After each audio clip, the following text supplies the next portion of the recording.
इस कार्यक्रम के पुण्यार्चक हैं गुरु भक्त परिवार श्री वीरेंद्र कुमार जैन, पुत्र श्री आनंद कुमार जैन, श्री निर्मल कुमार जैन, पौत्र वेदांत जैन, 4/142, बालूगंज, आगरा, उत्तर प्रदेश।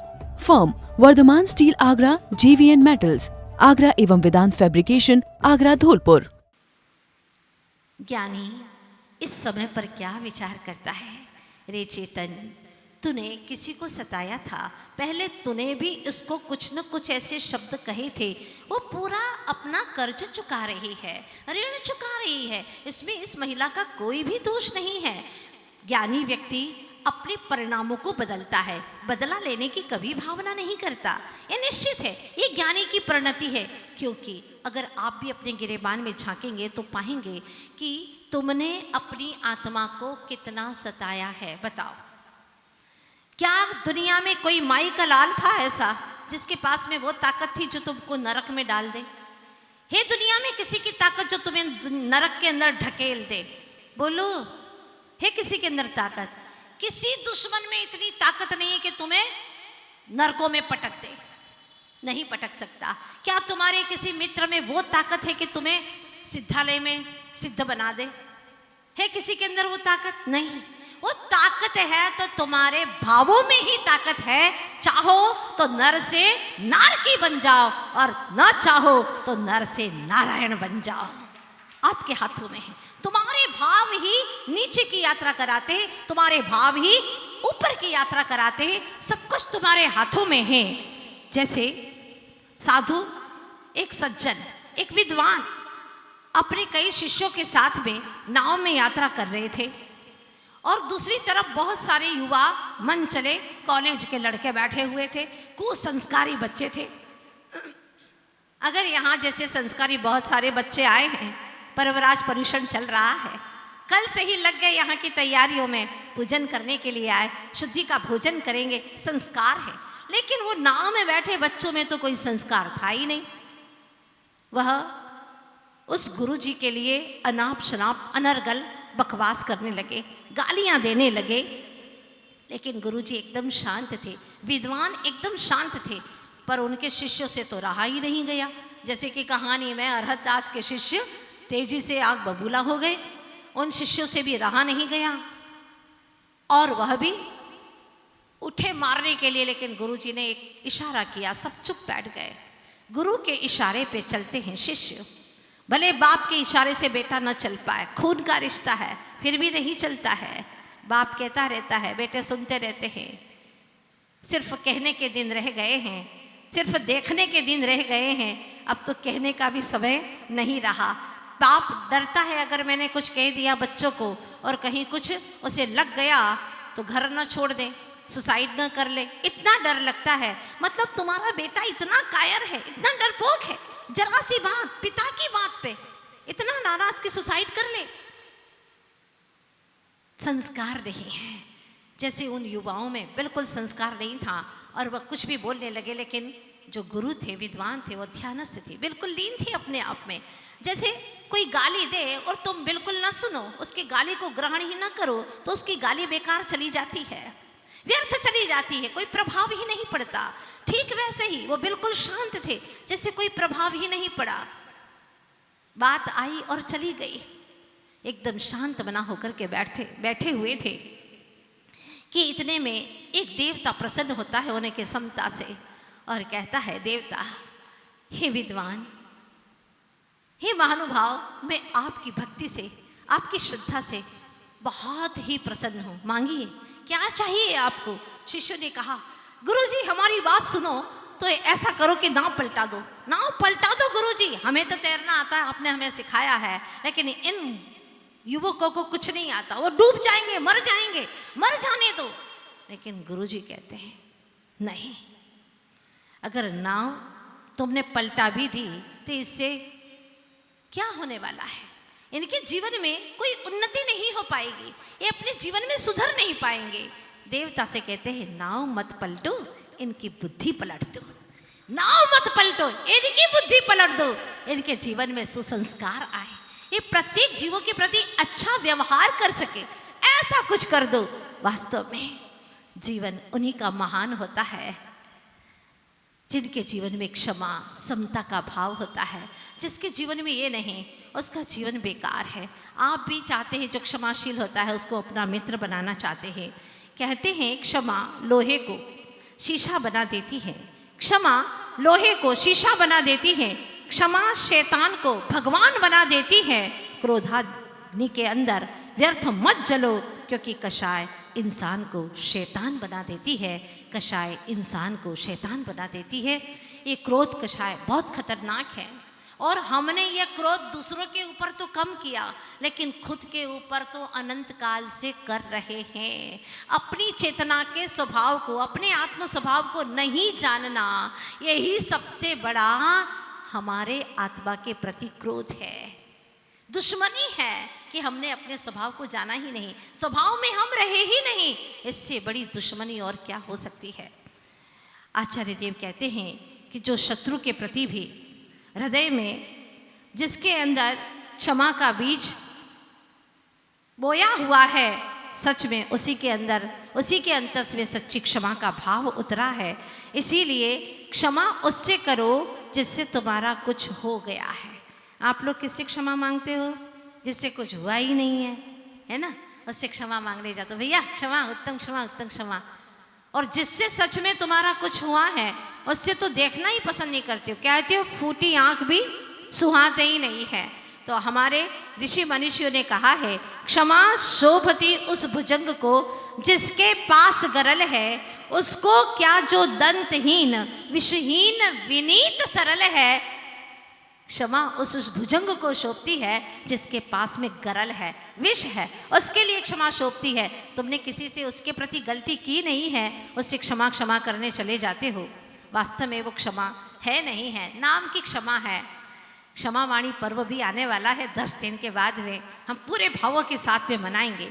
वास्तव में क्षमा विहीन जो व्यक्ति है उसका सारा धर्म कार्य, पुण्य कार्य बिल्कुल निरर्थक माना जाता है, क्योंकि क्षमा अंतर आत्मा से होना चाहिए, भावों से होना चाहिए। और क्षमा करके एहसान नहीं जताना चाहिए कि देखो क्षमा तो मांग ली थी और क्या चाहिए तुम्हें। अगर कहते हैं कि क्षमा मांग लो, लो क्षमा, क्षमा, ये क्या एक्टिंग कर रहे हो? एक क्षमा ऐसी क्षमा होती है अंतर भावों से कि तुम्हारा हृदय स्वयं ही आर्द्र हो जाए और सामने वाला सुने तो उसके अंदर सारी दुश्मनी प्रवाहित हो जाए, बह जाए, दुश्मनी का भाव न रहे। उसका नाम है क्षमा। क्षमा तो हर स्थिति में विजय की विभूति है। और आचार्य कहते हैं कि साम दाम दंड और भेद, इन सब से भी अधिक प्रभावशाली अगर कोई है तो वह है उत्तम क्षमा। अगर क्षमा हो जाए तो ये सारे कोर्ट केस वेस कुछ भी करने की जरूरत ही नहीं पड़ेगी, आपस में क्षमा भाव हो जाए। लेकिन आज व्यक्ति इतना क्रूर, इतना कठोर हो चुका है कि उसके भीतर में क्षमा का भाव आता ही नहीं है। कहते हैं कि क्षमा मोक्ष मार्ग में एक दीपाधार है, एक संकेत है, माइलस्टोन का काम करता है।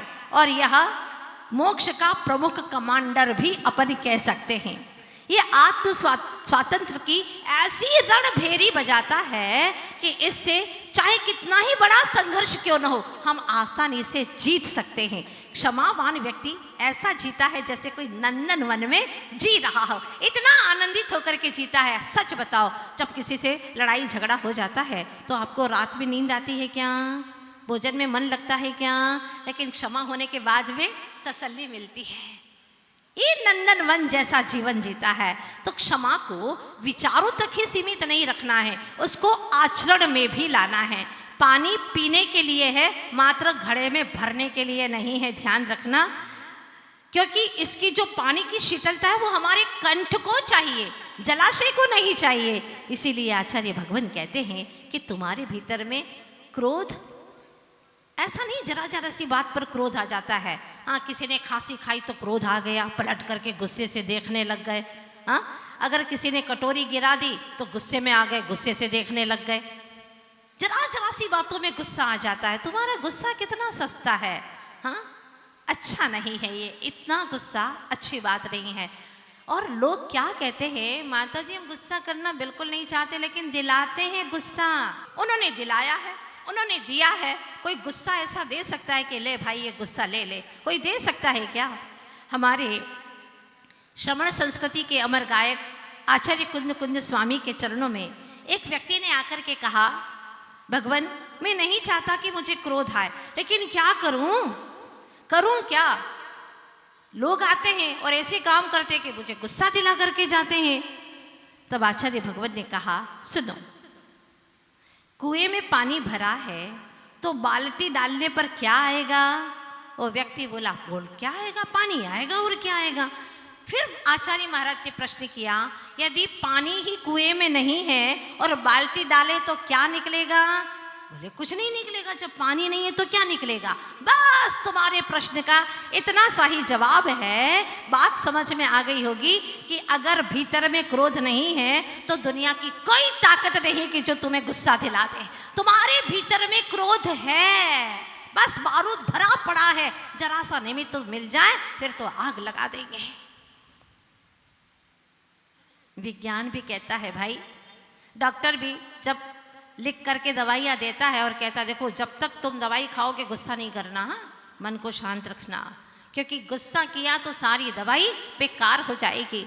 विज्ञान कहता है कि क्रोध करने से किडनी खराब होती है, रक्त विषैला हो जाता है, इससे अल्सर, गैस, लकवा, ब्लड प्रेशर, बीपी हाई, ये सारे के सारे कार्य हो जाते हैं। और धर्म ग्रंथ तो कहते हैं कि क्रोध जितना करोगे उतनी ही क्रोधे नश्यते कीर्ति ही, क्रोध से कीर्ति का नाश होता है।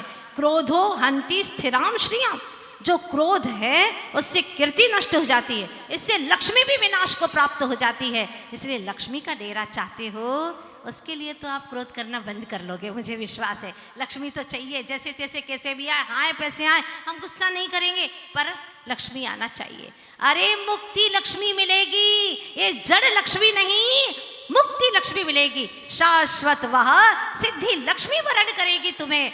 बस उसके लिए चाहिए क्रोध मत करना, दिमाग ठंडा रखना, दिल में रहम रखना। दिमाग ठंडा हो, दिल में रहम हो, जबान नरम हो और आंखों में शर्म हो तो फिर तो सब कुछ तुम्हारा है, सब कुछ तुम्हारा है। बस इतना सा काम करना है। ध्यान रखना, क्रोध में हमेशा नेगेटिव एनर्जी प्रवाहित होती है हमारे चारों तरफ, और उस नकारात्मक जो ऊर्जा है उसकी 3 फीट तक की रेंज रहती है, लेकिन जो सकारात्मक होती है उसकी थोड़ी सी भी सकारात्मक भावना आ गई, उसकी 8 फीट से बढ़ती चली जाती है, बढ़ती चली जाती है, बढ़ती चली जाती है। क्रोध के कारण से हमने बहुत नुकसान किया है। सबसे पहले तो कहे हमने अपना ही बहुत नुकसान किया है। एक व्यक्ति को अटैक आया, अस्पताल लेकर के आए, लेकिन डॉक्टर आ नहीं रहा है, जल्दी नहीं आ रहा है। उसको बहुत गुस्सा आया, मैं इतना बड़ा व्यक्ति, इतना बड़ा सेठ नगर का, और डॉक्टर मेरे लिए आ नहीं सकता। बस गुस्सा आया कि इसके ऊपर मैं केस करूंगा। अब क्रोध पर इतना क्रोध आया कि उसको दूसरा अटैक आ गया और वहीं पर उसकी डेथ हो गई। जब डेथ हो गई और जब उसका पीएम किया गया तो पता चला कि उसका हार्ट बिल्कुल टूट गया, एकदम उसका हार्ट ही फट गया है। क्यों? इतना गुस्सा आया। गुस्से के अंदर क्या स्थिति पैदा होती है, ओहो। विज्ञान की ओर जब हम दृष्टिपात करते हैं तो उन्होंने एक परीक्षण किया इसके लिए, और परीक्षण भी इतना ज़बरदस्त किया जिससे पता चल गया कि क्रोध कितना खतरनाक है। क्योंकि उन्होंने जो एक शांत प्राणी होता है जिसको हम खरगोश कहते हैं, शांत प्राणी था, उस शांत खरगोश के अंदर क्रोधी व्यक्ति का जो खून था उसको डाल दिया, क्रोधी का खून खरगोश के अंदर डाल दिया। क्या हुआ? 15 मिनट के अंदर वो चंचल हो गया। वो खरगोश 15 मिनट में चंचल हो गया, और 30 मिनट के अंदर तो वो काटने लगा, काटने के लिए दौड़ने लगा, और 45 मिनट में लूहलुहान हो गया, और 60 मिनट के अंदर मर गया। एक क्रोधी मनुष्य के खून के अंदर इतना विष भरा होता है, सोचना आप। इसलिए कहा गया है आदमी में इस कदर विष भर गया है, आदमी में इस कदर विष भर गया है, वंश सारा विषधरों से डर गया है, वंश सारा विषधरों का डर गया है। कल सुनेंगे आदमी के काटने से रास्ते का सांप था जो मर गया है, रास्ते का सांप था जो मर गया है। आदमी के काटने से सांप मर रहे हैं। सोचिएगा कितना विषाक्त हो गया है आदमी। और एक महिला ने तो इतना बड़ा व्यंग किया अपने पति के लिए। रात को 11 बजे उठाकर पति को कहती है, स्वामी लीजिए ना, दूध पी लीजिए। तो पति कहता है, अरे तू तो कभी इतना प्रेम से मुझे बोलती नहीं थी, और रात को नींद से उठा करके इतना प्रेम से तू मुझे दूध पिला रही है, क्या बात है? स्वामी आज नाग पंचमी है ना, नाग पंचमी। हाँ, कहाँ ढूंढती है आधी रात को नाग, इसीलिए सोचा याद भी नहीं रहा दिन भर मुझे, तो सोचा कि आप ही को पिला दूं। बात सोचनीय है। आचार्य भगवान कहते हैं कि हमारी जिंदगी में भी कुछ ऐसा ही विषाक्त सारा जीवन बन चुका है। रोम रोम के अंदर ऐसी कषाय भरी पड़ी है कि हम अपनी आत्मा को ही क्षमा नहीं कर पाते। थोड़ी सी देर अपनी आत्मा को चैन तो दो, शांति तो दो। दिन भर विकल्पों का जाल उधेड़ बुन में चलते रहते हैं। दिन में खुली आंखों में और रात बंद आंखों में विकल्पों का जाल चलता रहता, उलझता जाता है और कुछ न कुछ सोचता रहता है। अपनी आत्मा का चिंतन तो करता नहीं, लेकिन अपने परायों के बारे में हिताहित का विचार करता रहता है, और इसका कारण है अनंत संसार। अभी मैंने एक पत्रिका में बहुत अच्छी बात पढ़ी थी, बहुत महत्वपूर्ण बात लगी मुझे, कि अगर खून जमीन पर गिरने पर कैसे जानेंगे कि व्यक्ति कौन सी गति में जाने वाला है, उसके परिणाम कैसे हैं, उसका ब्लड भी बता देता है। तो उस पत्रिका में लिखा था कि जमीन पर खून गिरने पर जिसका खून 1 या 2 घंटे में काला पड़ जाए, समझ लेना वह नरकायु का पात्र है। अगर मटमेला दाग वाला हो जाए, काला नहीं पड़ा 1-2 घंटे में, मटमेला दाग वाला हो जाए, तो समझ लेना कि वह तिर्यंच गति का पात्र है। अगर लाल लाल रहे वह रक्त, जमीन पर गिरने पर 1-2 घंटे में लाल लाल रहे, तो समझ लेना वह मनुष्य गति का पात्र है। इस कार्यक्रम के पुण्यार्चक थे गुरु भक्त परिवार श्री वीरेंद्र कुमार जैन, पुत्र श्री आनंद कुमार जैन, श्री निर्मल कुमार जैन, पौत्र Vedant Jain, 4/142, Baluganj, Agra, Uttar Pradesh. Firm Vardhman steel Agra, JVN metals Agra एवं वेदांत फैब्रिकेशन आगरा, धौलपुर।